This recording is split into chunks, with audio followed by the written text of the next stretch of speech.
that too, right? We don't want to be hearing it back. Will we hear it back on our? Yeah, I was just, okay, so I guess we're not quite muted, let's, oh, the audio must have, I just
Let's giddy up and go. All right. Meeting in order. If we could all please rise for the Pledge of Allegiance. Pledge of allegiance to the flag of the United States of America, to the republic for which it stands, one nation, under God, indivisible, with liberty and justice for all. Trisha, please have a roll call. Rebecca Bear, I am present. George Andrews, Present. Wayne Warner, Here. Rich Lehman steps. Present. Oh, No, he's present. no. Okay, Hello, folks. all right, portrait. Pardon me. All right. Do I have a motion to approve the agenda for today's meeting as presented? Yes. So moved. Second. Aye. Motion to approve the minutes from our previous meeting as presented. So moved. Second. Aye. Thank you. All right. Our first item on the agenda is AZ Power Sports 2 License Sector 450 UTVs. Total amount of $13,845. And they're paid for by St. Luke's. They're hydration carts. That's what they're, I was like, wondering what that was. I'm gonna So- ask you that. So we are using this, they have under the St. Luke's allotment. There was a section for Gatorade hydration that was not being used. And two of our side-by-side UTVs need to be replaced, so they are hydration carts. And will they just like drive around to where they need to be? They're UTVs that are going to carry hydration for children to and from the activities and events for athletics. And whatever else we need. So the people use them all school all around, but. And they're replacing the UTVs that we, The two that are broken, yeah, that are older and out of date, yep, Are these like gators? yes. No, I think they're side by sides. What is side by side Yeah. mean? I don't. They would be more like gators, yes, because they have the empty back. Okay. As opposed to like a golf cart with four. Right. I think I understand. I'm trying to picture in my head what that looks like. It's a golf cart almost with like an open back in the back. Okay, so are we retiring the other ones? Yeah. Are we selling them? I don't think we would get, one is completely broken, Okay, and I don't know about the other. okay. How long has that been broken? I don't know. will we have an ATV for each football stadium along with the? One is for north and one is for south, Right. Yep. Or will we also have a regular golf cart for, yes. okay. Oops, that's that one. Next, down, This one's exciting. the Apple one. The Right. iPads. Point Point security? Oh, I missed that one. Use- Point security, open gate metal detectors. Ooh, we're getting them. Yeah. For a grant. Well, this isn't the high end stuff though. No. It's $1 million. This is expensive. No, this is for 14. This is for, Fred, help me remember, 4, Two for each high school, middle school, and then one for each elementary school. Are they actual? Or they're posts, 14. they're posts, you walk through the posts, Yeah. and it'll be an access, exactly like the one we have, but it's more portable. See, who's, these here, pick them up in a long way, they break. It's a good system, it's not as powerful as the other system that we were looking at before, but it's an alternative for us. I think the other one, you have to put it in the lobby, keep it there, you can't move it around. This is just a better deal. So we can wheel it down to like the basketball, Yeah, wheel it you everywhere. move it all around. It's really easy. They're not very heavy and they're battery powered. If we need more at one school, we can take it from one school Yeah. and bring them to another. Much easier to move. and the ones that we have, once we get rid of them, we'll just have more. Just have more. Yep. Yeah, we'll keep the ones that are still working. Yes, So this is what they look like. Okay. it's all contingent on what technically you apply for. Do they detect baits too? Get it. They don't detect baits. I mean, they detect the metal In the of vape? the vape, not necessarily if you're vaping. They're getting really creative with those vape pens now. Mm-hmm. I saw some recently, it looked like, really just looked like lipstick, yes, and it wasn't even, or then another one looked just like my pen, like this. Sharpies, yeah. Yeah. I can't remember, it's just contingent on that we get awarded the grant. Okay. Very exciting. I know that's what we were asking to look for the grant, so I'm glad we did. Super exciting. And they'll go through faster too, right, with this one than before? Yes. Is that? These will be able to go through a lot faster than before too. Well, it's not gonna be as, but if we have two, we can go with different doors. And we can do, instead of doing, say, one bus or two buses, we can do 3 or 4 buses, and we get it pretty quick. Okay. I viewed this over at Oakland District, and they had it down pretty good, they got it quick, so it shouldn't be bad. It's better alternative, it's just less expensive. It works. And if anything, it's more of a deterrent. Yeah.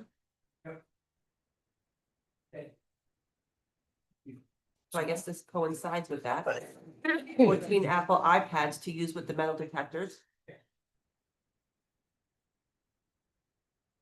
And then, okay, any questions in regards to the two items? Nope. B and C that go together? No.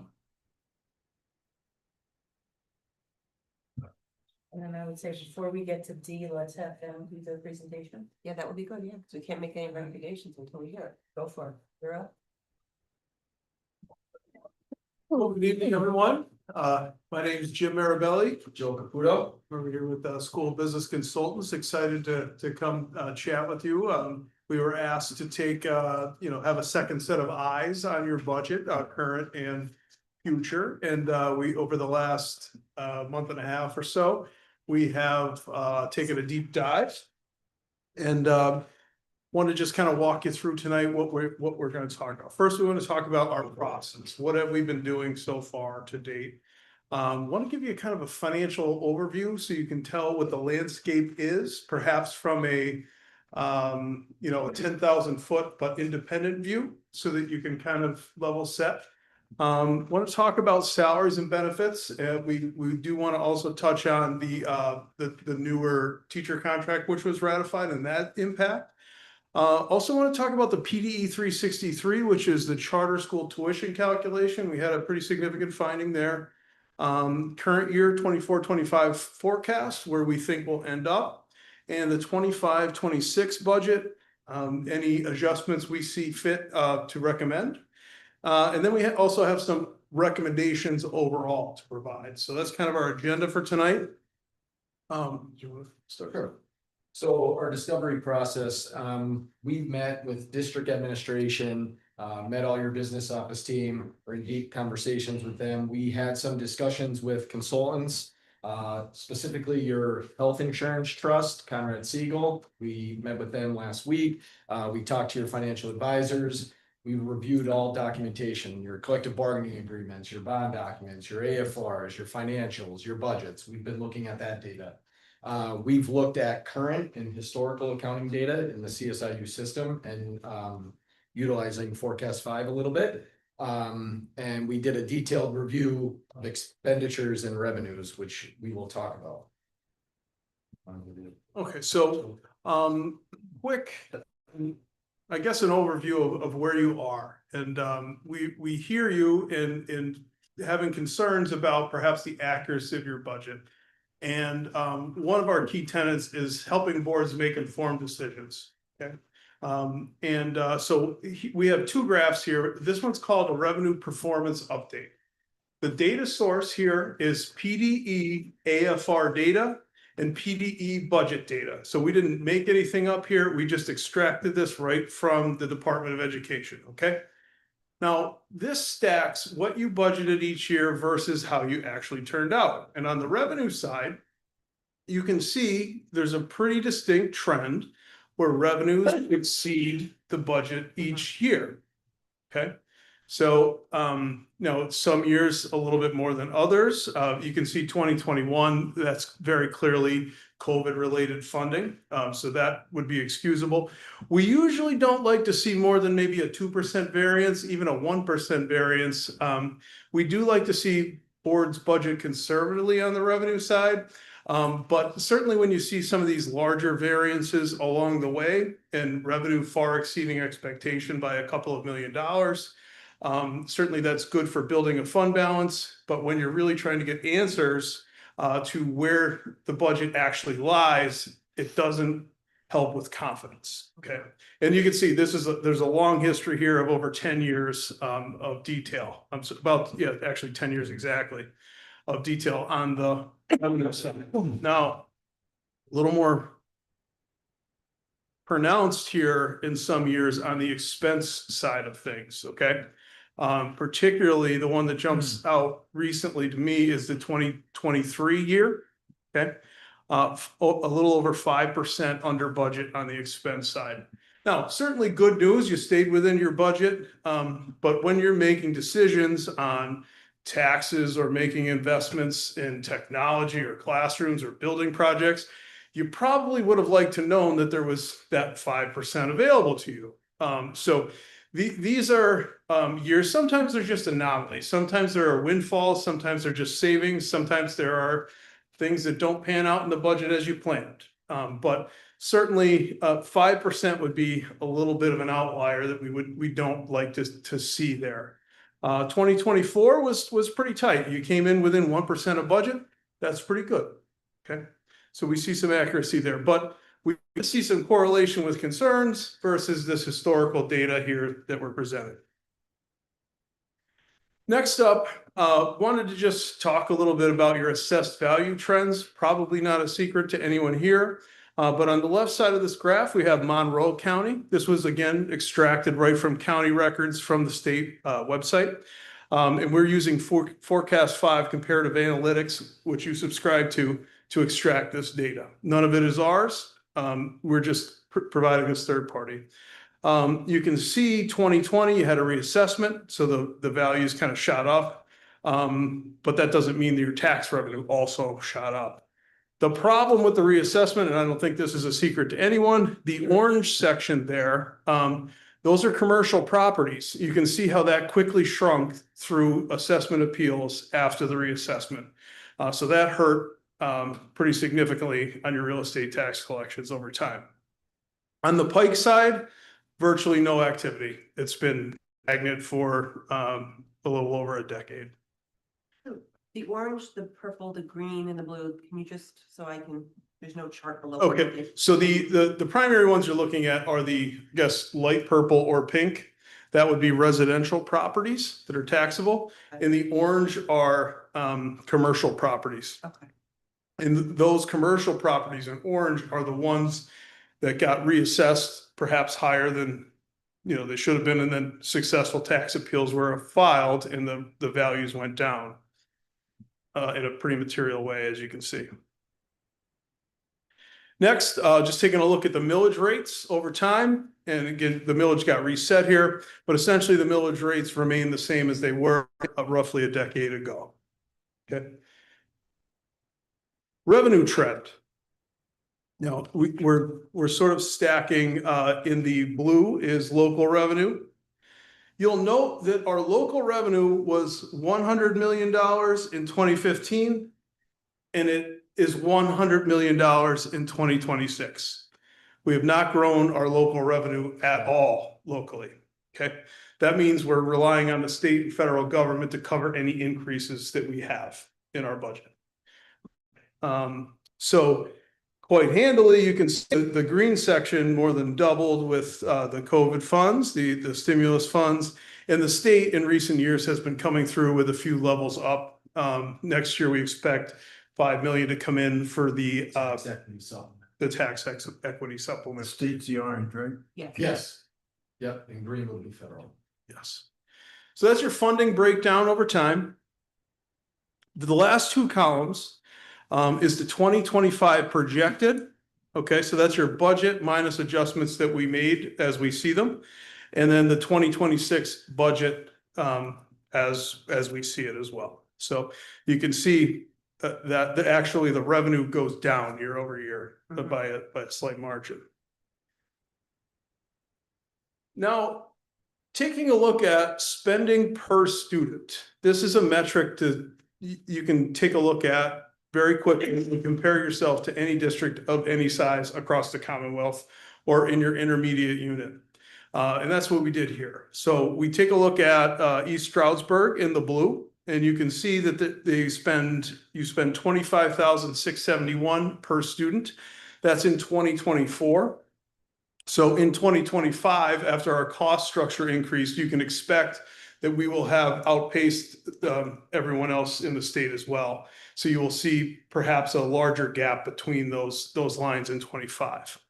CIU 20 spends 23,153, while the state average is 22,900. So just to kind of give yourself a baseline of where you spend relative to the average locally and across the state. Now we just want to talk about salary and benefits, if we may. So we took a look at staffing and enrollment. So your staffing is up 7.3% and your enrollment is down 4.8%. So you have lower student count and higher staffing from 2019 to 2024, this graph shows. When we look at the salary and benefit trend, we could focus on 2024 and you can see it was 75 million and then a significant jump in 2025. Mainly due to the teaching contract that was put in place, and it jumps almost 11 million to 86 million, and then it kind of levels out, which we'll talk about at almost like a 3.5% marker going across for the next few years. So the 24 to 25 is the big jump. And right into when we look in 23-24, the salaries for teachers were approximately 46 million. And then in 24-25, the big jump of 54 million, which is an increase of 8 million or 17%. And looking at the data that was provided, your FTE count, your full-time equivalent staffing number went up by 15 teachers. Okay. So significant jump, and also correlated to when salaries go up, you obviously have increases in pension and security, which would also increase your expense. Does this also include positions that are just there that aren't filled? Or is it just positions that are filled? These are actual positions.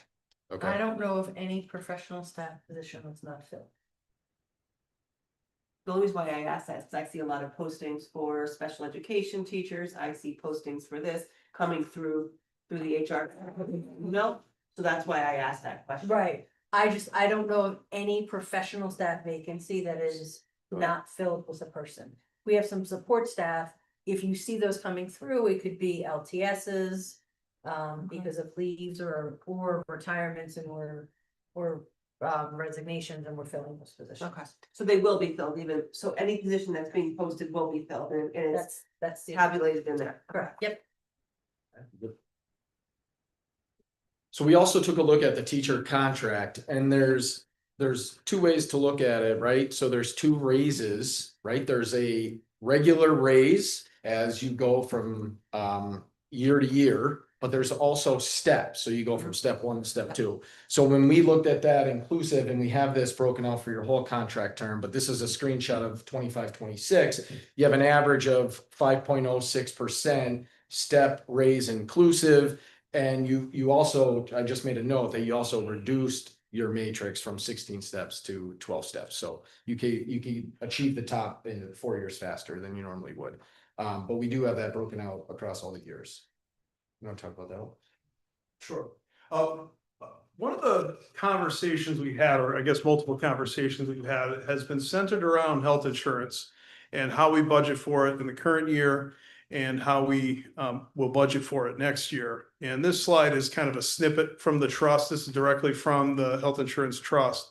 They called to our attention in the current year that they weren't receiving the amount of money that they were supposed to be receiving because we were not remitting premiums for retirees.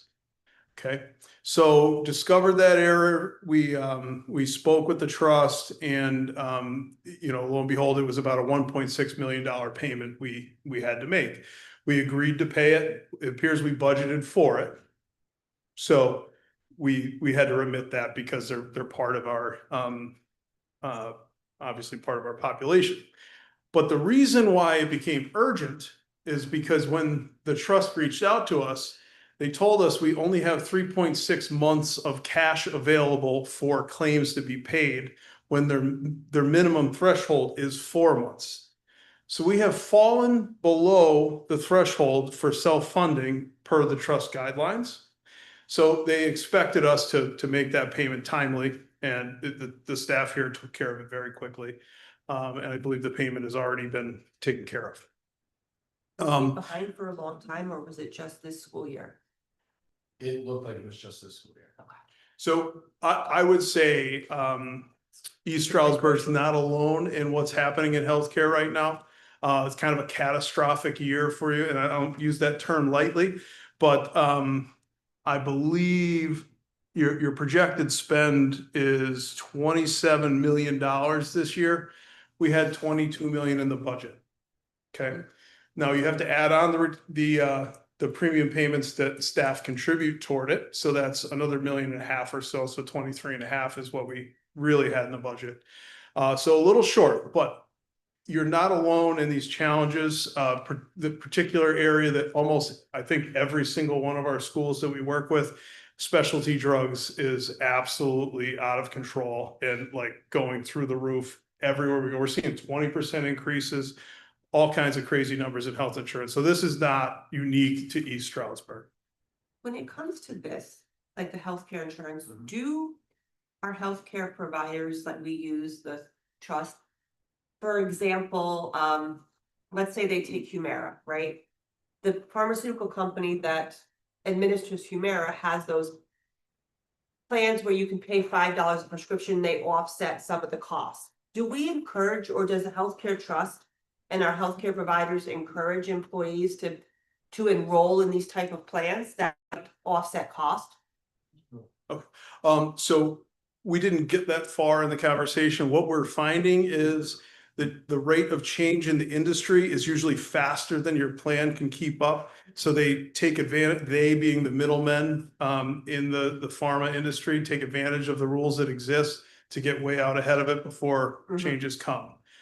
So I can't say for certain what is going on. We did not get that deep into your claims. Certainly we have people we work with that can help look into that for you.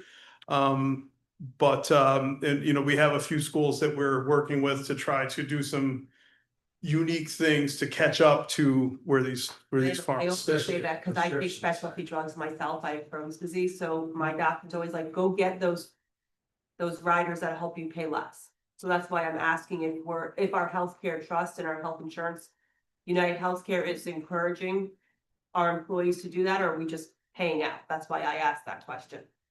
So that's one we'd have to kind of work with HR, and if you have any benefit consultants outside of the trust, we'd have to kind of work with them. But certainly there are a lot of different solutions out there. Some include international sourcing, you know, from Canada to get the ingredient costs down, the very couponing that you're talking about. A lot of different approaches that can bring down the cost significantly. We're working with at least 2 districts right now that we're not spearheading it, but you know, we're helping with the conversations. Just asking because I'm familiar with it. Yeah, it's certainly it is certainly a national issue, not just in the East. I say that just to make sure you know you're not alone. It doesn't make the news good, but you're certainly not alone here. And I think what was highlighted, projected 25-26 expense is 27.3 million. And last year in 24-25, actually current year, we're almost 27 million. So we had asked the question specifically, you know, are we sure it's only a $300,000 increase, right? It seemed a little bit low, but the actuaries assured us that it was. So, but I just want to make a note of that because we thought that was a little odd at first. Charter school. Okay, so charter school tuition here, and we'll see if you can follow. I'm gonna do my best to try to keep this year to year, okay? And like, we'll first start talking about the current year, 24-25. And just based on our experience and discussions here, one of the first things that we looked at when we got here was to review your PDE 363 form. That is the form that you fill out to determine what your charter school rate is going to be for the year. Okay, and we've in other, at least another district or two, we found some places where we can improve the 363 form to help the district, you know, save a few bucks and pay the actual correct rate. So we came here and we found that your budget was $8.75 million, but the projected spend was $11 million. Okay. So we were a little off there, and without intervention, you would have spent $11 million this year. However, we discovered that the PD 363 was filed based on 24-25 expenditures rather than 23-24. And you get the theme here, 24-25 is a lot more expensive year than 23-24, which inflated your tuition rate. So we caught it right before the year ended, and you will see, we'll be clawing back about $1.5 million of tuition that would have gone out the door. And, you know, we'll be recapturing those dollars through the reconciliation process. And I believe the team has sent out those forms already. I sent it out Friday, once you sent it to me. Thank you. Yeah, so that's out to PDE, and so we'll work on that. We haven't seen this large of a refund yet, but you know, we've seen the adjustments get made, so we're pretty confident this will work itself And out. the form's always based on your prior year's budget numbers, not actual. So, okay, so the 24-25 is based on 23-24's budget, and then next year will be based on the current budget. Right? So did we budget enough for this year or did we budget too much? Oh, that's a great question. So, Segue. yeah, so you would think with an expense that drops in the current year by $1.5 million, there may be some implication that you may be reducing the next year, but that based on what was budgeted here, what was budgeted for next year, it was $9.6 million. That would have been our spend the last 2 years or so. Really, our projection is $11,050,000 for next year, which is another large adjustment to next year's budget in the wrong direction. Okay. So $1.45 million, you'll see when we show you the final result, will be added to your deficit. But could this change due to the change in what the state's talking about? Absolutely. We're hoping. Yes. Because I saw, Yes. Well, not everybody. So, not the private people aren't. The charter schools. yes, it would be, For certain districts. it's right now it's looking like regular ed cyber charter and hopefully at $8,000. If that goes through, you'd see a pretty significant savings. I think what was it, 22 was the range, off the top of my head. So the differential, don't quote me on this. We looked at so many numbers over I the last. looked at it, so I calculated it based on and it was $5.3 million less. So If. lobby that- your If legislature. the way the language is written goes through, it's 5.3 million. From the 11 million? Yes, Okay, so, it'll cut it almost in half. yeah, okay. So talk to your legislator is what we're telling everyone. That would be. It passed in the House. Rosemary. Not the Senate. So it's Rosemary. Rosemary. I Brown. got the merit, but We gotta talk to Rosemary. Correct. So it's critical. It's truly critical. I know she's working hard on it. You're right. Her taxes could go up if it doesn't. go through, so. She has a vested interest. Yeah. Senator Brown is an alumnus And her children are. and her children Children go to go our to school here. schools. Her youngest just graduated on the 31st. Oh, nice. President of the class. Yes. Reagan. Yeah, Yes. right. Yep. Any other questions on charter? Okay. I just wanted to trend this out for you, just to kind of gain some perspective, just to graphically see what that trend looks like over time. You can see we had the big spike during COVID, kind of a small decline, and then it, you know, kind of came roaring back. But you can see the trend is pretty distinct. Okay, now we're into the 24-25 projections. And let's see, did we go to that? Okay. So I'm gonna need a box of tissues on. One right next to No, it. I Got it just- for you. And George and I have one right there. So based on, Is there anything else in this? I'm just. based on what we were able to look at in the data, Jim focused more on the expenses, I focused more on the revenues, right? We kind of took different hand in hand in here. And what I'm looking at, I believe off the top of my head, your budget for revenues was 186 million. I'm thinking you're gonna come in at 199. Sounds great, but there's some one-time revenue sources that brought it to that number, okay? And then the expenses at 212, we're looking at a deficit, what we project from what we can see and what we know. If there's something unknown that we weren't informed of or didn't know, that obviously can move, but from what we can see, this is a realistic deficit of 12.7 million. And let me just preface this. We did this analysis independent of any previous analysis that had been done. We actually didn't even use your software to come up with this analysis. So this was totally using your budget, your actuals. your historical 5-year data, trending it out, looking to see where the positive variances and negative variances were, and just making educated guesses based on our experience as to where we think you're going to end up, line by line, budget category by budget category. So we did not follow anyone else's blueprint. This is completely independent, and we relied on the best data available. We asked hundreds and hundreds of questions of Dr. Vitale and your staff here to try to understand the best we can. Any projection you look at, I would look at more of a range. You know, something might break your way. Maybe a large delinquent tax payment rolls in.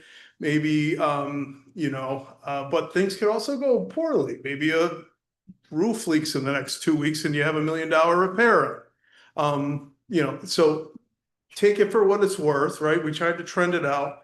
And maybe if purchases are all frozen or something like that, and there's no more purchase orders that go out, then this number can certainly be better. But we just tried to trend out month by month what the spend was, looking at last June and what it looked like to kind of get there. Same. Yeah, Wow. on the revenue side, we went through every single account code And and I'm gonna ask literally the looked same at question history. that I asked before. In the past, when they budgeted expenses, especially for staff salaries, they budgeted for positions that weren't filled. Like if we had 100 bus drivers positions, but we only had 80 bus drivers, they were budgeting for 100 drivers. Or if we had, 100 paras, but we had 75. But they were budgeting for 100. Is that the case with the expenditures, or is it actual salaries going out? So let me just say, I have a lot of confidence in what salaries and benefits are budgeted in your budget. That's over 75% of your budget. Let me just talk about the difference when you made the change from Munis, was it, to CSIU FIS, system we're familiar with. Your system is now integrated, payroll and HR is integrated with the budget. And every time a change is made, your team here is making that change in the budget to that position, either adding it, changing the salary, taking them out. Now, there are vacancies in there where they know it's going to be replaced. Okay, so if someone leaves like today and before budget passage, they would say, is this person's salary a fair representation? For example, a teacher on step 2 leaves. You probably just leave it alone, leave the name in there because you're going to replace that. If we hear that position is going to be cut, you would remove it immediately, right? If you think you're going to have to hire at step 10 and a doctorate, you're going to change the salary and revise it upward. But that's the level of detail you have in your budget. You're down to the position, down to the person, and down to the dollar amount on the schedule. And the beauty of having a contract that's ratified is for the next 5 years what those salaries are going to be, save for column movement for education. I guess. And can I just tell you, I went position by position with our business office for hours of looking at every position, and we collapsed. So bus drivers is a perfect example. There were 100 positions in transportation, but not all of them are filled, and we know they'll never be filled. Right. So we collapsed it, I think, to 93. Okay. But I think to answer your question, to make you feel more comfortable, I think the new system that you're using, as Jim said, is live Right. and current, where it may have been, oh, we've traditionally had 100 people and now we have 70, but we're still gonna budget for 100. It's that doesn't really happen anymore Okay. because of this. So actually going to this makes it tighter. I guess wrapping my head around it, and I don't know, Leanne, I'm sure you feel the same ways. For years, that's the way they did it. We budgeted more. And now we're actually in line. And yes, we did a teacher salary increase, over the years, and yes, we did have a support staff. But we've always ended with a surplus, and I'm trying to wrap my head around what's changed Right. to get to this point. So last year, your audited financial statements, I believe you had a loss of $40,000. Yeah, a small one, yeah, Small, before, it was like 6 Raised. million, yeah, right? yeah. So obviously, if you were almost balanced then, and there's some one-times that were in that year too, right, with ESSER funding. But That's 12 million versus 40 is like a lot to wrap your head around. Right, but the contract alone, right, when we look back, if you go back slightly, that was 8 million. Just in salary, not counting.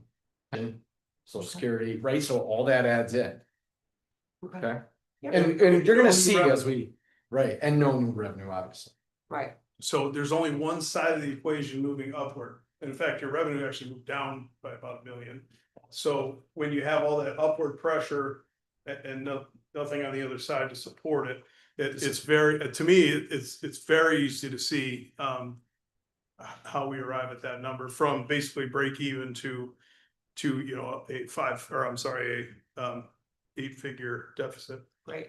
But we also understand the board's hesitation, because I mean, we talked at length today and before that you've been presented with the deficit before and never realized. it. Right, Correct. So you're looking at this and saying, well, you've said this before, Right. business manager person, and it never For a actually year. happened. Yeah, and I think multiple business I think, managers have said and that. I actually think your 24-25 budget, right, does show, what, is it $17 million deficit? Yes. Roughly? 2.4. Yes, Right, I know it's And he 17, was saying Yes. probably 7.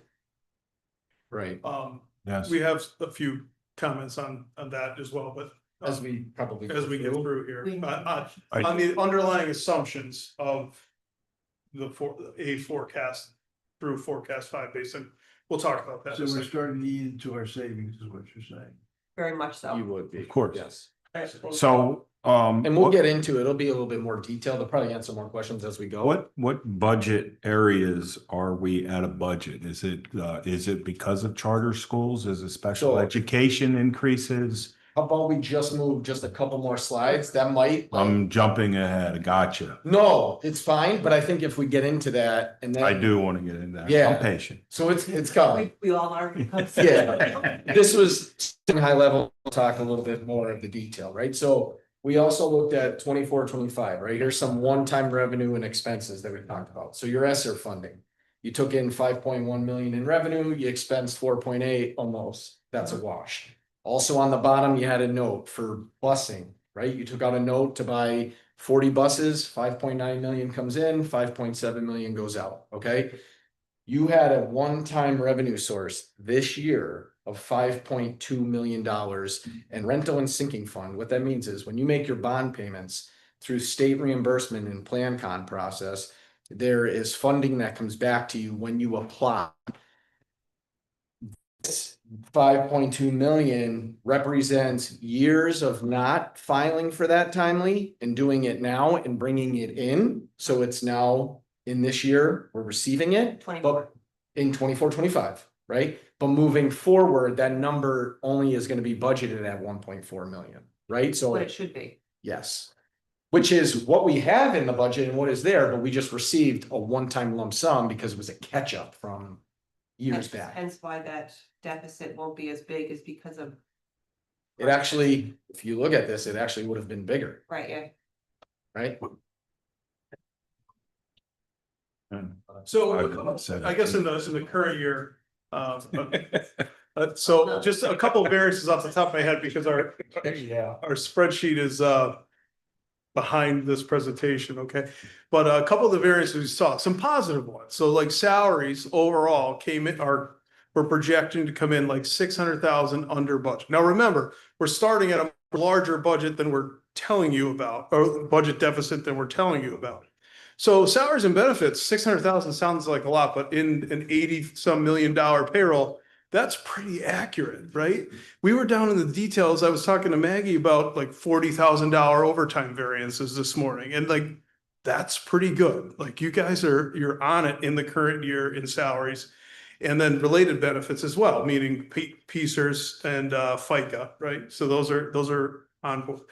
The places were another place that we found that came in under budget. So I'm justifying why the deficit is less than it was.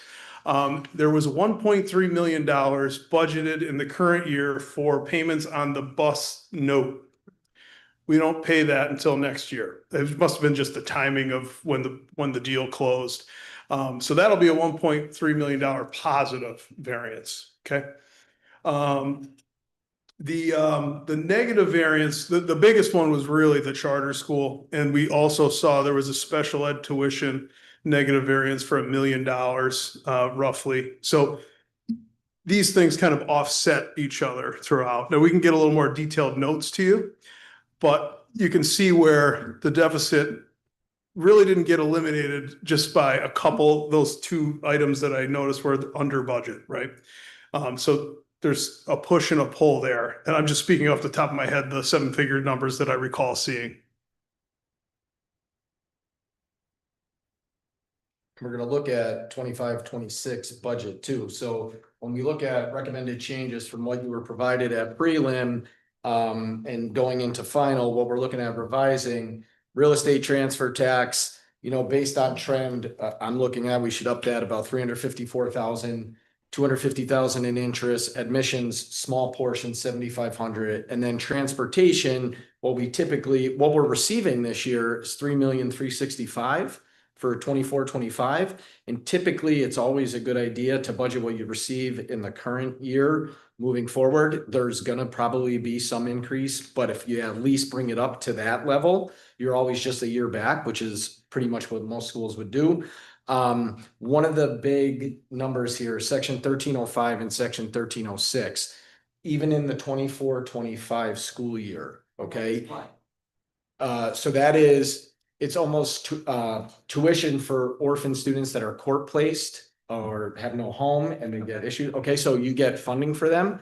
So this year, currently 24-25, there was $800,000 in the budget to receive, and you're only going to receive 9,994. I would think budget. So in the past, I think during COVID, the number was much higher. And based on that trend was why they may have went higher. But I could tell you the year before it was 560,000. Okay, so 800,000 was what was budgeted going forward. I don't know if there was supposed to be an increase or not, but that payment is live because it did come in June. So I know that that's the accurate number. Crazy. Okay, so if I know that, I'm bringing that down because if I got that this year, I don't want to move forward with another high number. No. Okay, one of the other ones is delinquent taxes. Again, as Jim talked about, the taxes during the COVID year on some of these properties, you collected high on delinquents, commercial properties got scooped up and payments came in and we were flush and we're budgeting 10 million, but we're only receiving roughly 6.7. So there's a $3 million variance. It could go down even more, right? Because if people don't pay their taxes, it could be less than that. Right, so current and delinquent pull each other, right? So if your current are less, then your delinquent should go up, hopefully, right? Or if your delinquent go up, they work hand in hand. One of the things I did notice is that your current taxes are about 380,000 less than what you budgeted. So maybe delinquents will pick back up by the end of the year slightly. You're up about 150,000 from where you were last year, which was 6.7. But I really do think you'll hit that 7 million number. But I think to be realistic, we need to drop that. If we're traditionally not collecting 10 million, moving forward, we shouldn't budget that.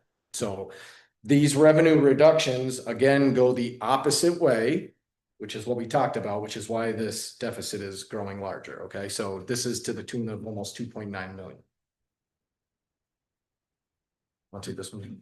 So on the expense side, the adjustments that we made some adjustments to the 25-26 budget through updating our salary and benefit module and the staff pushing those through. So that the health insurance difference between what you saw in May and what you'll see in this month was 577,000 more in health insurance there. Right, so we were a little low on that as well. And then the cyber charter, which we already talked about, absent any tuition reform from the state, you'll see a marker of $1.45 million added to next year. Now, before you say, well, that's just a huge number, right?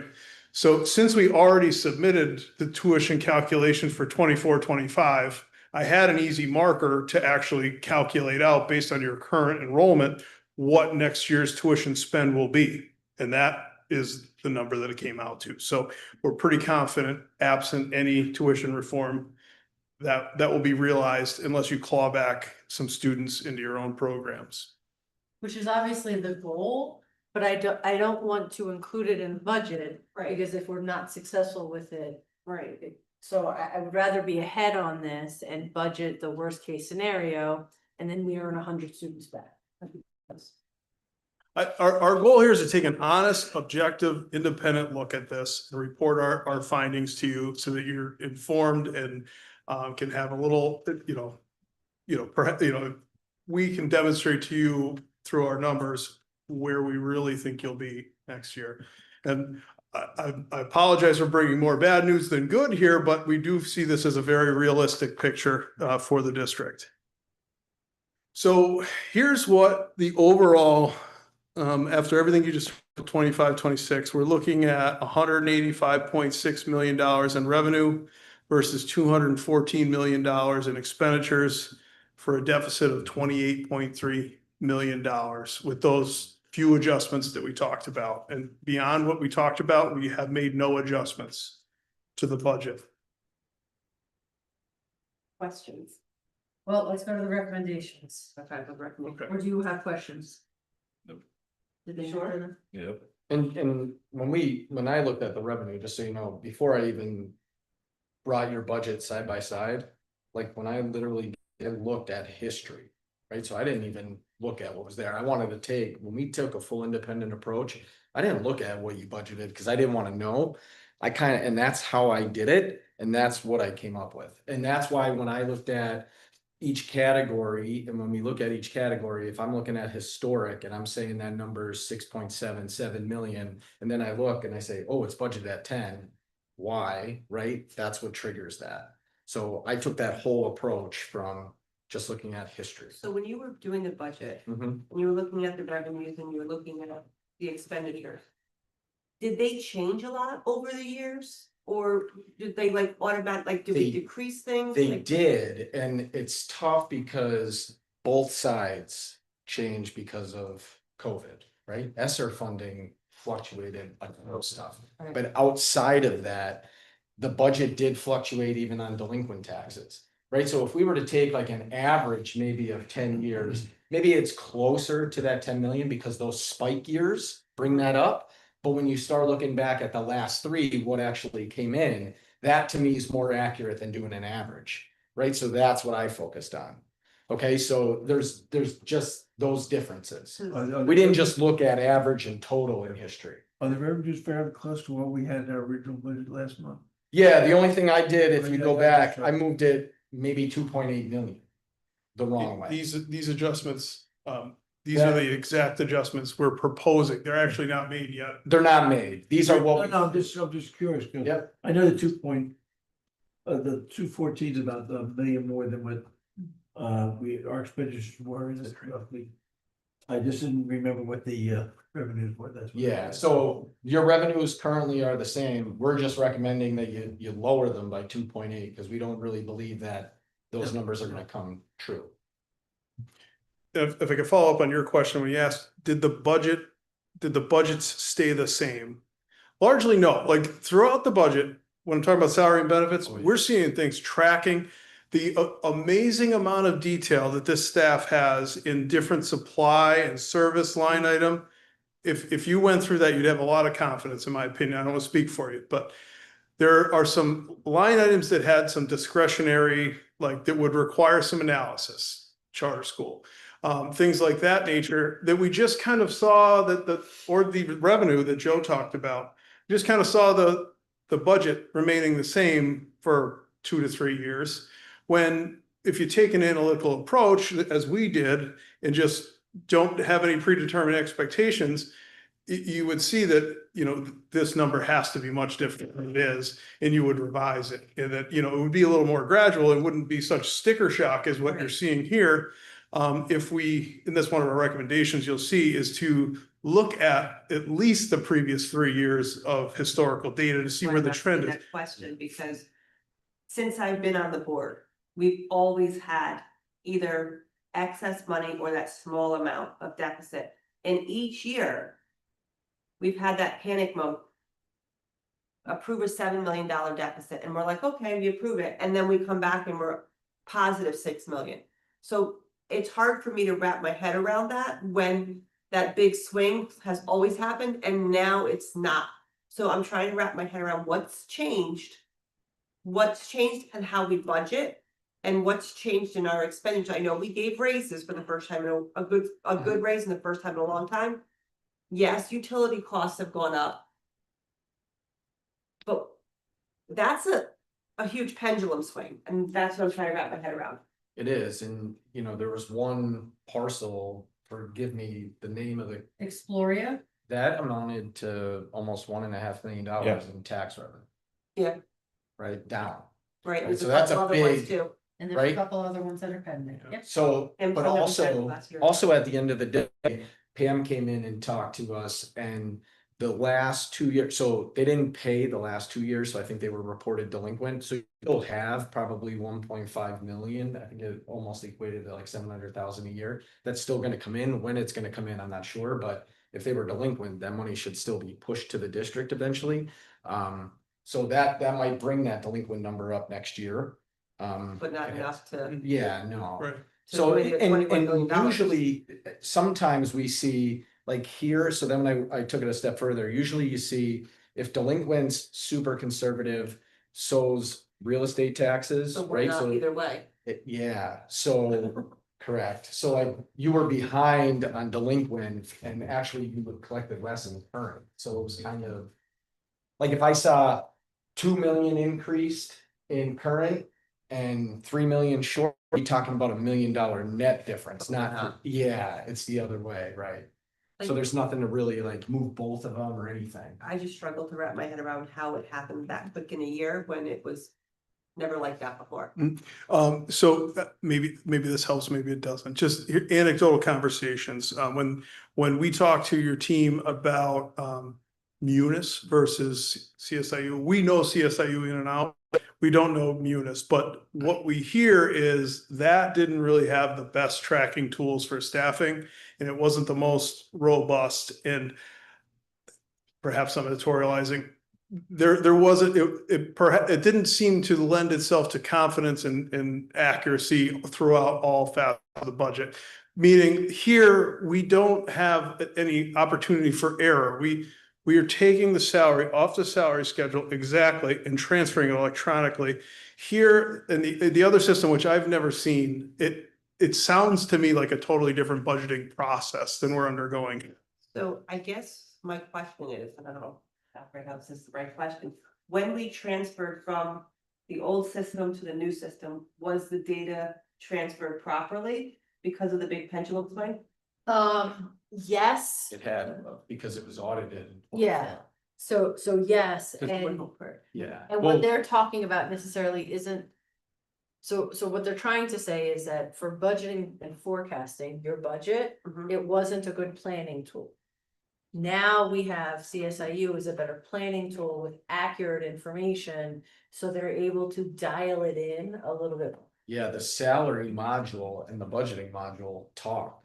So it's live and a click of a button, you push it to each other, right? So it's as accurate as you're gonna get, to be honest. And when we talk about planning tools, if I may, about Forecast 5, again, I did not use Forecast 5 for this district in these forecasts. However, the information you feed into Forecast 5 years of data. So we know that we have one complete good year coming out of CSIU. We also know that Forecast 5 takes your month by month transactions when you're forecasting for the current year to try to decide if you're going to end up positive or negative. Mhm. Well, part of those transactions are, you're familiar with receivables and payables. I don't want to get into a whole accounting discussion. But what happens is through July and August, you continue to collect revenue for the prior year. Correct. Okay. And then what needs to happen, usually once your audit concludes, you reverse those entries, okay? And you put them back and then you take them out of the current year. Currently, what happens is we're here in June and they are not yet reversed for the current year. Okay, I mean, you want to talk about the implication of that? Yeah, so when we look at it, I'll give you an example. Today I had a conversation regarding looking ahead what they were gonna bill for access, right? And on the books, currently, there's a revenue in the access account code 8810 of 2.5. That's last year's revenue that's still on our books today. That 2.5 has to come out. And my question was, what are we gonna take in as a receivable? What are we gonna send to get reimbursed for?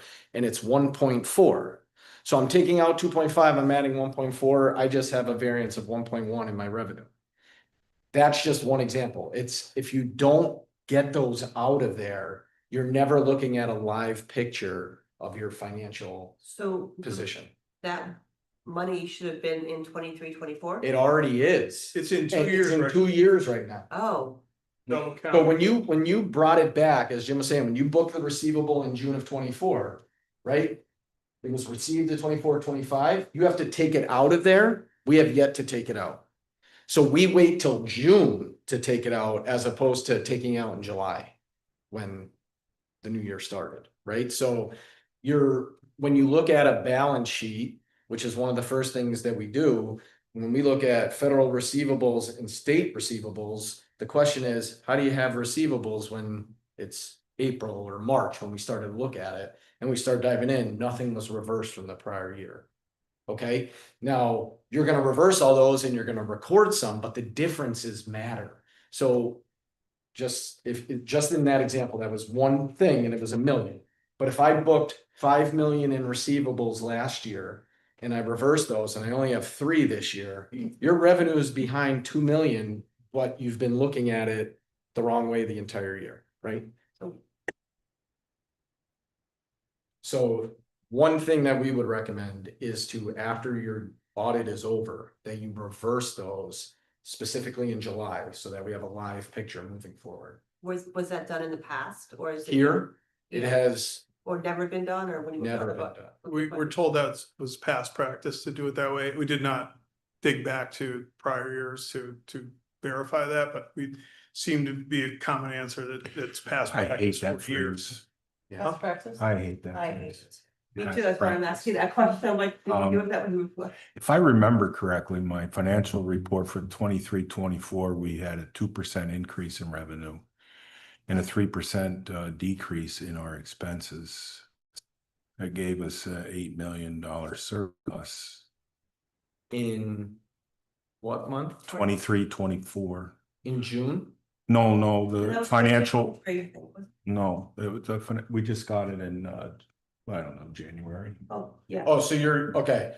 So we could tell you that that number would be not accurate because those weren't. That's why. Right, so that's why it's important to get those out of there, because you can be looking at a number that looks good now. And then in June, when you get audited and we make that change, you're gonna say, oh my God, why did it switch $4 million? Last month I had this. If you don't do it then, that's the problem you run into. And it's almost like you weren't aware of it and now it comes, right? Right, so, and the other thing we recommend, and you'll see our recommendation slide, is don't publish your board report. So your treasurer's report would not have the year-to-date revenues and expenses until they're complete. Okay, so we looked at your August report from 24. It had all of those Yeah. receivables in them. We don't recommend publishing that because if a board member takes a look at that and says, you know what, we're 5 million I ahead, do. right? We've talked to many boards, so Yeah. we kind of know how we're, right? And like, we're 5 million ahead, let's go renovate the gym, or let's put in those science labs, right? Like that's the responsible thing if you have a surplus, right? Like, let's invest in the kids. We're telling you, be careful, maybe like your July numbers are not going to make or break you 1 month into the fiscal year, right? So we're just saying it's probably not prudent to publish that information until you know it is reversed and correct. Okay, so omitting that report does not mean take away the treasurer's report. It just means let's not report it until we know it's correct, or note it differently to say, here's, pending. however you need to say it, but I think it's better just to not report something that could be misinterpreted or misleading. And this is common. We do see this in a lot. Yeah, this community has a habit of misinterpreting. You know, where'd the 5 million go? Where's, right away, they think there's foul play. Right, and when it happens in June, that's why. Okay. And again, this is something we see in other places as Yeah. well. You run the report out of the system, you publish it. And, but we, based on experience, kind of just know where to look when we get in to say, is the balance sheet, does it still have everything, all the entries? And here we found there's still. And there can be times where the reversal and the entry are comparable, right? It's a That- wash. That close, maybe it could happen sometimes, but there are times where the variance is significant. So we should wait till September or October. All right, And- so and- now I can ask my question. So Sure. with respect to the balance sheet, is there any area in our budget that stands out and screams, or way out of whack with what was budgeted and what was spent? So special education, charter school, obviously, are two Correct. big items. Mhm. Taking our bottom, Right, and on the revenue side, you saw like Delinquent that, tax. like that's significant. Is that it, pretty much in a nutshell?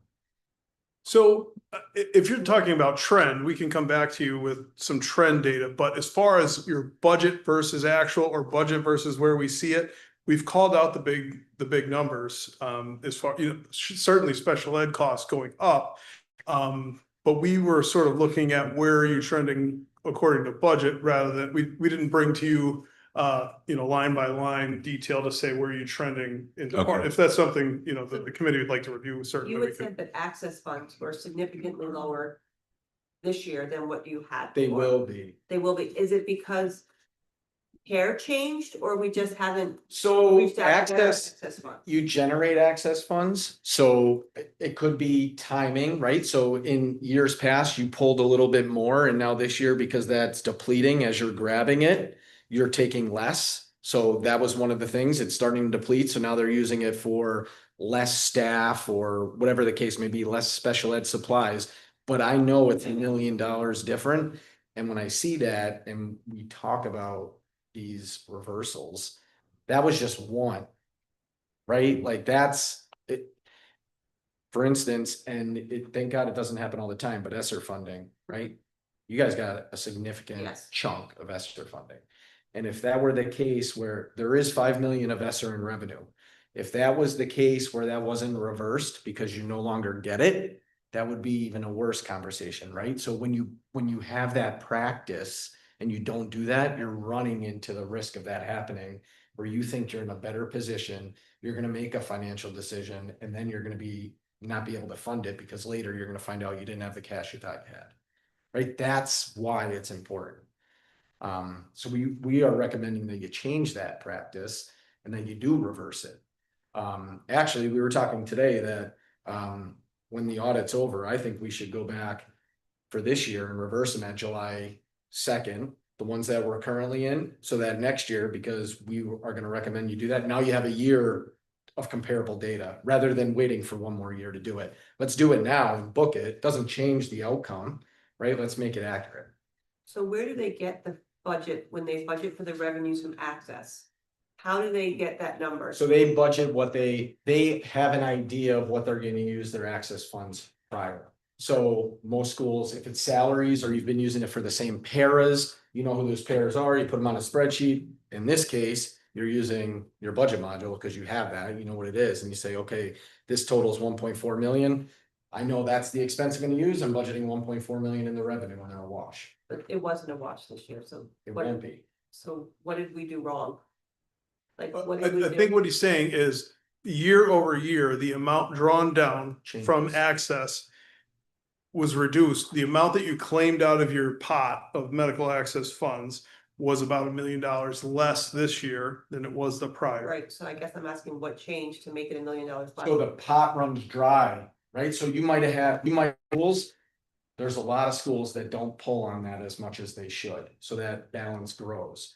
You're a district that started to pull 2.5 million, but now that pot's running lower, so now you're only gonna be able to pull less amount. Okay.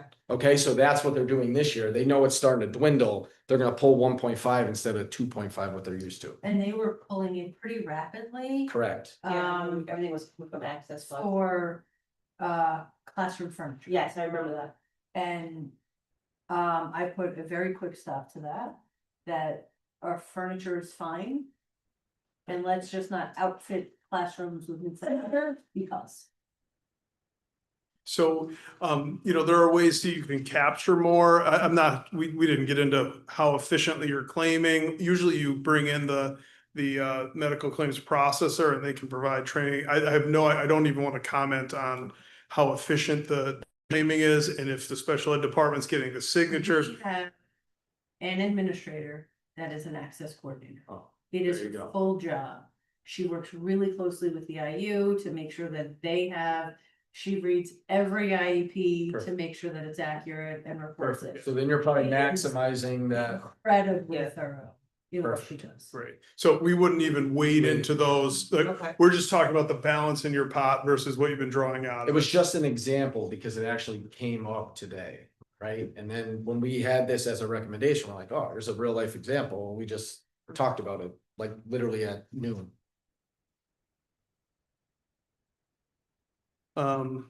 So our recommendations, I think we talked about receivables and payables kind of ad nauseum. Real receivables would be the focus there. We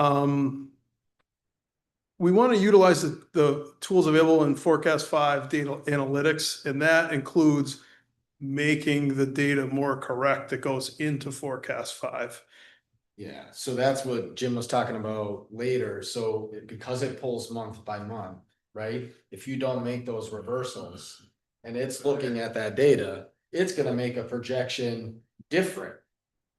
Right? So, if you don't have that accurate information going in there, then it's tough to get it out. Right, and again, we didn't quantify what the difference was coming out of Forecast 5. We made our own independent analysis, but theoretically, if you That's- put the wrong numbers in, it will skew the analysis in some way.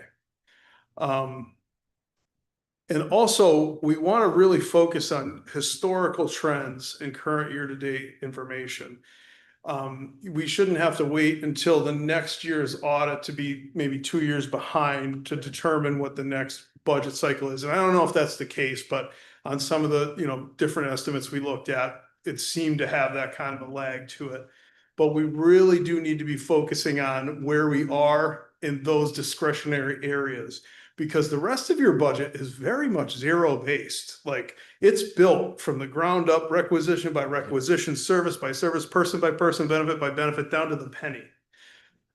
It's just these other areas, and we found a few that we've disclosed here that really could have been tightened up. And, we're suggesting you tighten them up here. And historical data and good conversations with the stakeholders can really get you a lot more accuracy in your budget. And we also want to say, continue to integrate and refine the CSIU salary module. We've actually learned some things from your team down here, but they also say there's some ways to go to master this and really make it do its thing. But very much ahead of many of the schools that we work with already, and you're only like 2 years into this or a year and a half into this. So kudos to your team. So critically evaluate staffing needs district-wide. Maggie already talked about that, but having that in the salary module helps her make really quick decisions without verifying. In a lot of schools, we have to verify accuracy of spreadsheets and rosters and this and that, who's where. You just have it. You just run a report at any point in time. So that's a powerful tool. This is a YouTube video we should look on. Mhm. This is what I want to hear. So, This is your ears, Wayne. Yeah. So one recommendation that came up, which was interesting, we thought, and Joe, you're probably better to talk about. So we were talking about the cafeteria a little bit, and we found out that there's personnel classified as cafeteria monitors, which are paid directly out of the general fund. and not the cafeteria fund. So we inquired about that as to why maybe that would be. And if you ever saw the cafeteria report, you can't have more than 3 months of operating cash, right? Or you have to write a corrective action, and that pot grows, and the money out of the CAF is hard to get out because you can't use it for whatever you want.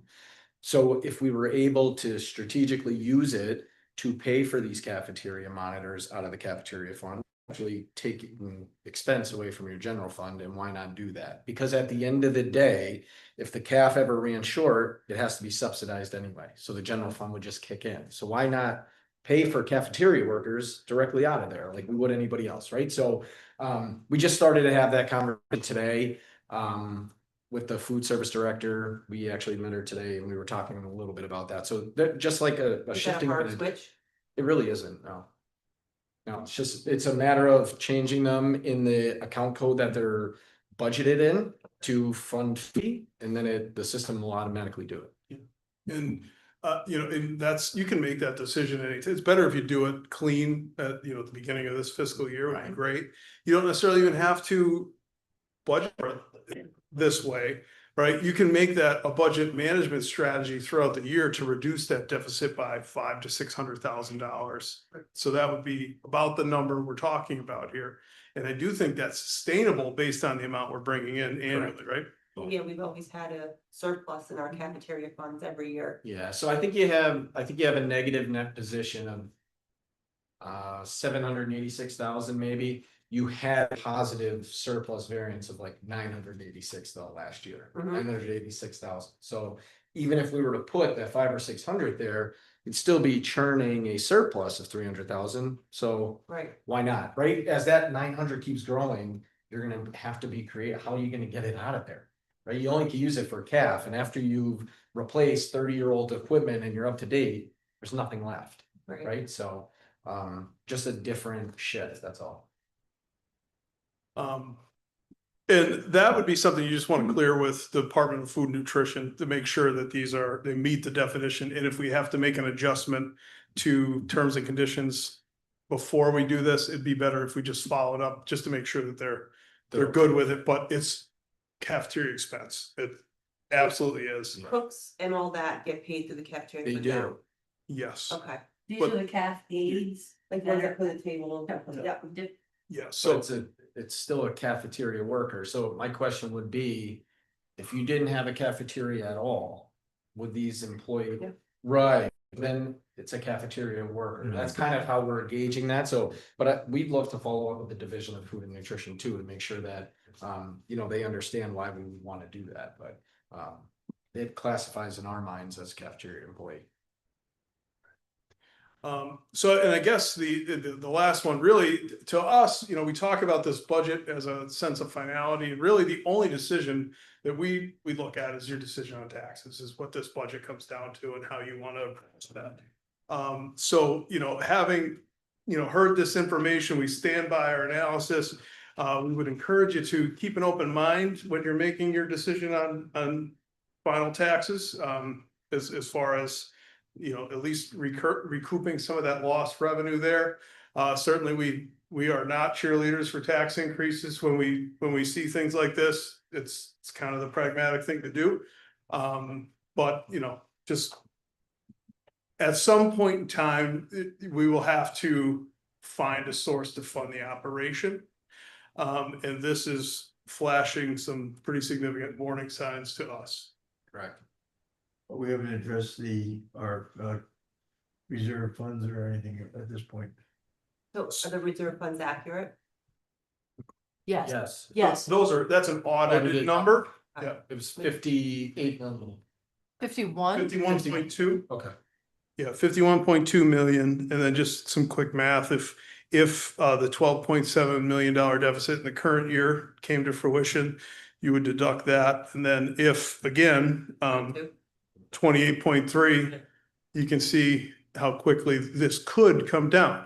Now, that ignores any budget management strategies during the year that you could deploy, right? Staffing is really where your 75-80% of your budget is. So And being in the industry, the finance industry, I don't foresee personally interest rates staying as high as they are going into 25, 26 as well.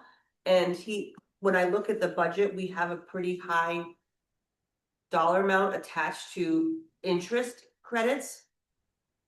I don't know what your opinion is, but I can't see that being sustainable. So either. we didn't, although we increased the budget from what it was at prelim, we didn't, our recommendation is not to go what we're receiving with today. Okay, Okay, so it is significantly lower. yeah, because I don't personally foresee that, Correct, being and we don't really- either. being in the industry, I just can't see that. We thought it was a little bit too low and that we could bring it up, but yet not nearly as high as what we're receiving today, because we know that's probably not gonna be the case. Right, yeah. Yeah, and So we did adjust it, but it's not today's rate. my hope would be that the rates hold at least until mid-August. And then we could start talking about laddering of CDs or perhaps US Treasuries. We currently do US Treasuries. I believe we're mostly in Pliget, or I'm sorry, Pisloff. So, which earns a good rate, but what I'm talking in a declining interest rate environment, perceived declining interest environment is protecting yourself for the whole year to preserve those earnings. Right, yeah. So I don't know, we have obviously a $50 million fund balance currently. But when we're cash flush, we should be looking at 3 months, 6 months, 9 months, 12 months to make sure that we can preserve those interest rates And for the have we been cycle. my question is, have we been doing that in the past? I think you have been very active in moving your money into good interest-bearing accounts. Okay. But those interest-bearing accounts were better in a lot of cases than the US Treasury or CD rates. Right. Now it's sort of coming around where CDs are a little better. We might change that logic. That's good, but now instead of throwing it all in there, Right. maybe we're looking at alternatives. Yeah, we do have confidence in, what you were doing with your investment Okay. strategy. For the past, year or two, whatever. You're looking at the general fund of 50 million, but we also have the capital reserve fund also, no? Is that general, that includes both, right? No, No, we were just talking general. So So you this just is, add those together really to. well, no, because you can't. yeah, move that's a out of the one-way, capital It's a project. one-way. one-way street. So once you move into the capital reserve fund, it stays there. Okay. Now, money's fungible. If a capital project comes up and you would otherwise have funded it through the general fund, I don't see that being the case. You don't have any large capital projects budgeted in the general fund. If something were to a big boiler breaks and you would have funded it through your maintenance budget for 500,000, you can just move it over to capital. But you can't pay salaries and benefits and the things that Can't look happen. at that. So we look at them as separate, right? Because when you transfer in, it stays in and is only for capital projects once it goes in there. But we have capital projects. We do. That- We do. So that's Right, so you would utilize that. funding that's why I'm for that. asking, because we have some major capital projects. Which is why they're not in the budget, because they're coming out of the capital Yeah, project. well, that's, Yeah, so it's a good thing you're prepared for those. I mean, that's why we have to make sure we do that instead of taking them out of the Correct. general budget, yeah. Hey, Rich, you're online. Do you have any questions? Yes, can you guys hear me? Yes. Okay, thank you. I'm so sorry. I'm on my way there now. I've been at a planning commission meeting. So my question is there an opportunity for us to refinance our bonds to reduce the amount that we pay and then therefore kind of help out the budget? So I did reach out to the financial advisors who did give us some introductory information on your debt profiles. Looks like you're currently borrowing at some pretty low rates. I'm not sure the current environment would yield a lot of savings. If you were looking at maybe a scoop strategy to push it out, you would pay a little more in interest, but we can have PFM look at some models to see if there's any way to provide some relief to the budget. Certainly if it becomes necessary, sometimes that's a less expensive strategy than when you become cash strapped and you're taking a TAN or a TRAN loan to just kind of keep the cash flow going. But we could help you look at all options. Does that make sense? Yeah, is that a good idea or is it a bad idea? Well, I think it's whatever situation you're in, you have to look at the universe of solutions. And, certainly we've seen districts do scoops and you can lower, it's kind of like refinancing your house. If you had 20 years left and you turned it into a 30. I'm not sure, we're not quite as flexible in that in the public sector, but scoops are available. Usually when you scoop, you have to combine it with a new borrowing and kind of restructure. But again, that's something we would talk to your experts on board at PFM already, just to kind of, give you a universe of options. Understood. Thank you.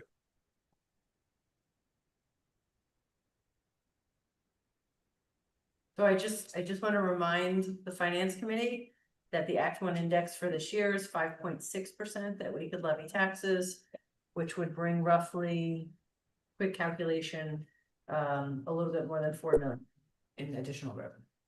And then if I remember correctly, the 1 or 2% increase wouldn't be anything to the public because of the tax rebate for those that get homestead. If you don't get homestead, then it would be a big increase. Those that receive homestead for the average assessed value of the house, the 2% would be, they'd still be ahead a few dollars a month. And it would bring in $1.6 million in revenue, which actually kind of makes us even with the real estate tax that we lost. Correct.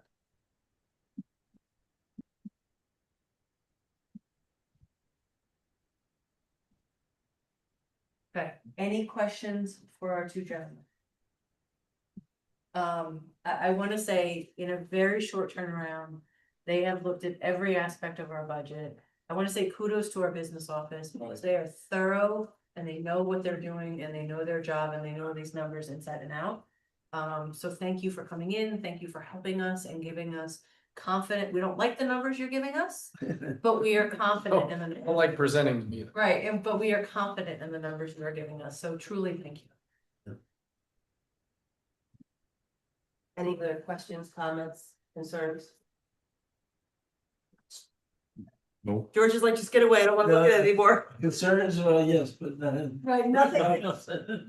So basically, this action, this recommendation would be that we're recommending for them to update the preliminary budget to make the adjustments that they found and bring that as the final budget. So that is that action of the adjustment to the on the expenditure side, Right. that they would be making those changes. Did you say about $3 million?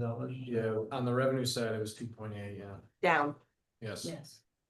And the expense side, the loan change would be that change to the charter schools. And we cross our fingers and hope that we don't need that money because of the potential charter reform. Rosemary. Yes. They're bringing up the revenue. It's Senate very rep. important that we reach out and Yeah. lobby. It's super. I'm sure she's pounding. her And we fist. budgeted, also what the state gave us last year, correct? We didn't increase anything, or did we? No, so you budgeted what the proposed was plus the tax equity supplement that you got this year, which had to be deferred. Right, Yeah. Okay, if you guys are you familiar with that? Yeah. piece? So that $5 million that you received this year is not in your revenue. You have to wait till the following year to use it. Now it's budgeted in 25-26, but the proposed budget also adds $7 million, and it'll constantly be a year lag of deferring. if that continues, Yeah, and it is in the proposed though, okay. okay? But the revenue coming in from the state is what we got in Check. previous year, not an increase or anything like that, The correct? 5 million, yes, is increased in there. But that's in the rears, I mean, the dollar amount that they gave us last year, plus the 5 million is what we did. Is what it's in budget 25-26. Right, so if we get more, that could happen as well. We don't know that It- yet. Right, if they say we're not going to defer it on you and make it available in the current year, that would be a game changing amount of money. Cause we'd be changing the budget by 5 million up. Yeah, but if they follow the same course and announce an additional 5 million through the same formula and methodology. Be for next year. Yes. Waiting Maybe 6 years. Right. You get it in cash, but you can't record it as revenue. 27. Yes, can't use it till, yeah. It's a year So back. we got this, the dollar amount, forget about the 5 million, right? The dollar amount we got 24, 25, is it this similar to what we got 23, 24, or it was more, right? So it's progressively gone up is my Yes. point. So when we budgeted 25, 26, did we budget the same amount, regardless of the 5, the same amount that we got in 24, 25, or did we increase that? Your budget is the 25, 26 proposed. Okay. So it could be more, we don't know. They would have to change their Change the methodology, methodology. because like the basic ed subsidy is nominal, like they're Yeah. not even proposing to funnel a lot more money through. Okay. Right. I mean, maybe, I think we got 0.9% last year, something like that. So it's nominal. Special ed, same thing on that Okay. subsidy. So you not- budgeted what's actually out there that they're saying they're gonna get, because even if it does, it's so minuscule, it's not Gotcha, gonna okay. really. But it's Change 5 anything. million for this. That's year. the tax, so the ready to learn is something a little different, right? You had this ready to learn money that always consistently came in, that has never changed. Right. You got 5 million more dollars added to that, which was deferred this year, which we can now bring in as revenue. So we budget the same amount we've always been, plus 5 million. In their proposed is that 5 million is gonna come in again, but we won't be able to touch it till the following year again. So then future wise, you'll budget the same plus 10 million. It's gonna keep Why is it compounding, 10 million? because it'll compound. It's stacked. But It's if- stacked. Up. If I steps use up. this year for this budget, 5 million's in from there. last year, you. No, you- this you- year, for This year. zero. budget. This year, 24, This year's 25 is zero, 25, 26, 5 million.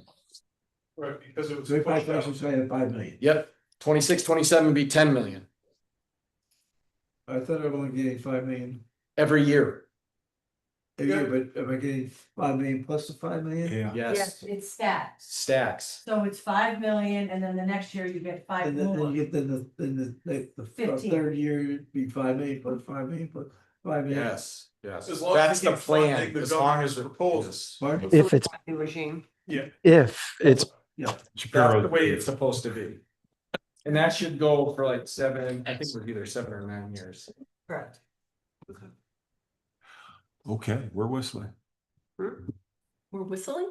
Yeah. Okay. And extra revenue. That's Okay, great. yes. We deserve it. We do deserve it. I'm not arguing. I just wanna make sure I got that clear in my mind. Yeah, it's strange because of the deferral. Like you Yeah. have That's the, you have the cash, but you can't recognize it. So we'd like to introduce you to But Mr. I Flayman. can just use it, I can use the 5 million this coming year, Yes, but the next year will be 10 million. that I can Correct. Just, then, yeah, it's just weird. so the This next year, year, that next year's budget, we have 10 million. right? yeah, this year you receive 5, but only use 0, right? And then Oh, it's this year, 5, yeah. It's kind of like the ESSER funds, the way we had to use it and stuff like that. I'm sorry. Can we start this all over again? Did you have any questions? Yeah, while you're in person too. So the plan would be for the board meeting, for you guys to do this presentation. Are you okay with it? You're coming? What date is that again? The 16th? Yeah. Monday. Next Monday. It's next Monday. It is the 16th. It is.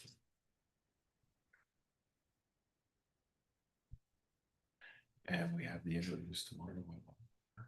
2:30. In that, can we add a slide of what the revenue would be for a 2, 4, and a 5.6% tax increase? Sure. I'll email We you. can do it for all. He has a pen on his ear. Yeah. You we can do it for He was all. taking for a pen, so. Do it 0, 1, 2, 3. Perfect. As You far want as it the in half? breakout, but they're good. We need like PDF. Oh. documents. So- Right. Is it what would be 0 to 0, 2, 4, and 5.6. Yeah, 0, 2, 4, 4 5? and 5. so we'll need all those prepared because depending which one you'd want to, you're Mhm. meeting. Yeah. Right? Yeah, We'll need them all prepared. Essentially, right? yeah. Is that, so you have to tell me, is that unreasonable? Should we scale it back? No, Okay, we're just gonna have 4 different printed documents okay. that just change the tax number. And then we'll do very similar to how we did the last meeting. You will make a motion of which one you want to move forward Okay. And, At the meeting. at the And- meeting. and in those 2, 4, 5, it'll also have our homestead rebate, so the taxpayers can see the differences. With the rebate, you get this, but it's really, the increase is gonna cost the So taxpayer when- this. in the that's presentation, smart. we'll add a slide that shows at whatever, 2%, here's what it is, but here's also your homestead Yes. rebate, here's the net cost, Yeah. at 3% or whatever. Perfect, We'll yeah. just do that, Thank- and then we'll have 4 prepared, and you tell us when you vote, we'll just make sure you sign the right one. Yes, that would be very important. Yes, thank you. Because I really like my job, so I want to sign the right one. And we'll make sure we sign your check. You never approve payment of bills anyway. Maybe he will start. Well done. Yeah. Touche, you know? Hey, all I want to see is data. That's the only reason why I don't know. What's that? I'm sorry? All I want to see is data. Mr. Roner always votes no on Payment bills. payment of bills because he feels he doesn't have the accurate information.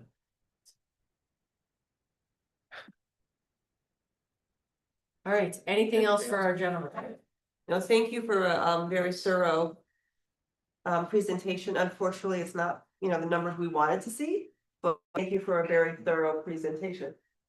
Yeah, Really not the news we like to deliver, but we always have the best interest of our school districts, you know, at heart. The numbers we needed to see, yeah. sure. We love presenting good news, but that probably wouldn't have been correct news. Had we brought that. That's not what we want. We thank you. Thank you very much. Thank you. Hopefully home is not too far from here for you guys. And it's No, it's not that. They're being very kind. It's about an hour ride across 380. What are we, Lackawanna, Scranton area? Yes. Piece of cake, fellas. Yeah, it's easy. Thank you so much. Thank you. Thank We you. appreciate it. Gentlemen, thank you so much. Good pizza in Old Forge, by the way. I'm sure they are aware of that. They are.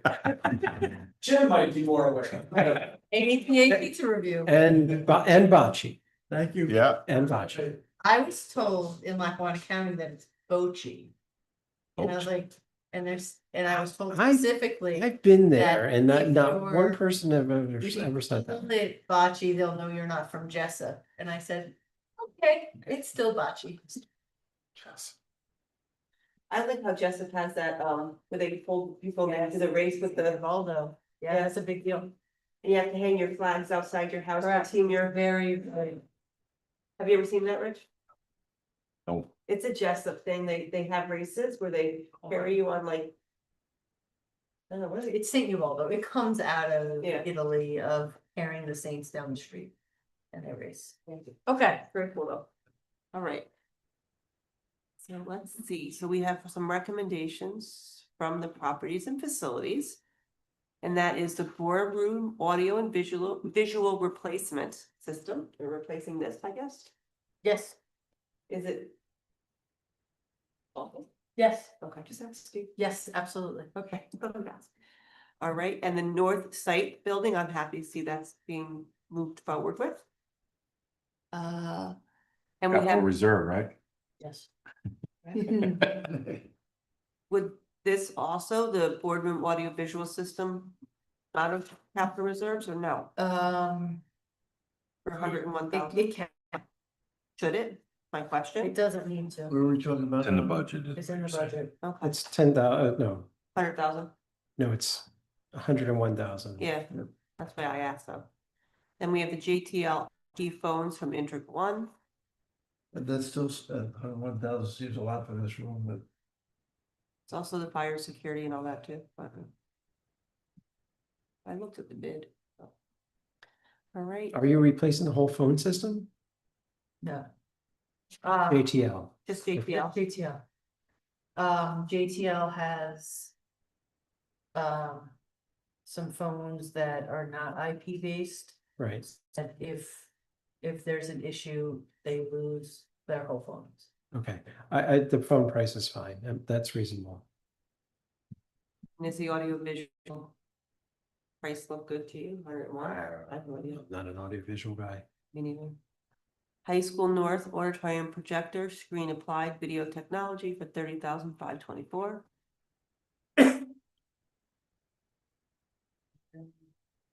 This train energy assessment and analysis client agreement, this is just an agreement, right? We're not Yep. paying anything, it's just agreeing to, Allow them to come in, look at our resources, and see if there's ways that we can get energy upgrades and efficiencies at almost a neutral cost because of rebates and refunds. So they're going to come in and look at all of our envelope is what they say, as well as our heating and cooling systems and see if we can do some upgrades that would have no cost in the district. Yeah. And there's no cost, them to do Upgrades it. to the system that they install for Yeah. no charge. well, because they find us rebates. And we get those rebates ahead of time. And then they draw down off those rebates in their invoices. Okay, All right, next it's a is, good YouTube video, George.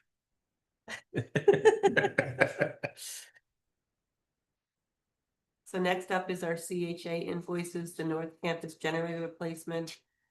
A whopping $61.87. JTL partial floor replacement, 1,908. Recipe partial floor replacement. I'm guessing we're almost done paying for those. Yes. Yeah, ESE sprinkler replacement, 7,000. And the boilers and water heater replacement, 17,000. Then we have the applications of payment, which is High School North and Auditorium for the roofing. And then the JTL flooring replacement from Coat Flooring, 323,977. And then our capital payments. These are just our payments that we have to pay out from everything else. Any questions in regards to, I know George and Wayne are at proper, so we, Rich, anything? Not any of those items, okay.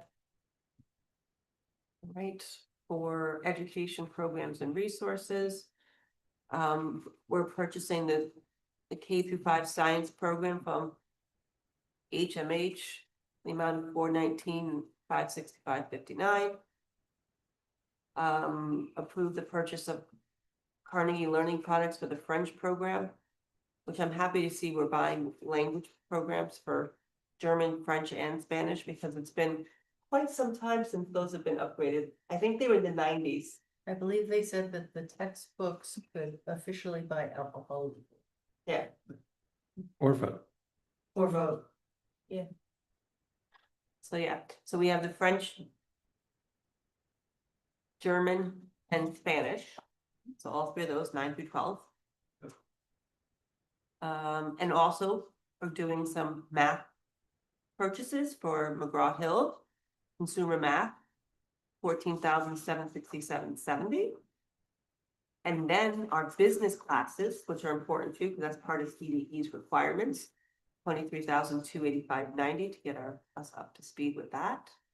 And then there's another one for 49,485 for some more business, and that's from Pearson. And another business one from Cengage Products. And that's 70,719. Cengage is who I used when I was in grad school. Yes. So, and then recommendations to approve the purchase of Linkit in the amount of 51,575, and that's option B. We're purchasing, and then Cartwheel in the amount of 65,000.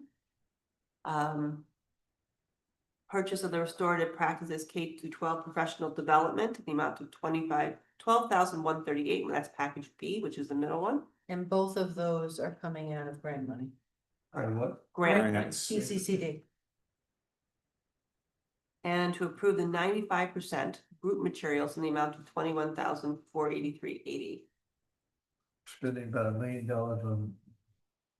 And that's budgeted for, and Yes. there's grant money. It is. And you have to remember too, we got updated curriculum in quite some time. Our book, Like we're doing it. yeah, our books are old. And our curriculum hasn't been revisited, so, you know, kudos to our department chairs who worked diligently to get the curriculum in place and to vet the books to get it to us. And then remember too, we have PDE saying we had to upgrade our business classes to have personal finance and all of that, so that's also part of. As well as science deals. Yes. Any questions in regards? All of that is in this current budget or proposed new budget? Current. All right, okay. It's all out of curve. Correct, yeah. Do we have any people, anybody online for public participation? I didn't see anybody, I want to ask. Tyrell, is anybody there? Negative, okay, I was, and then I left.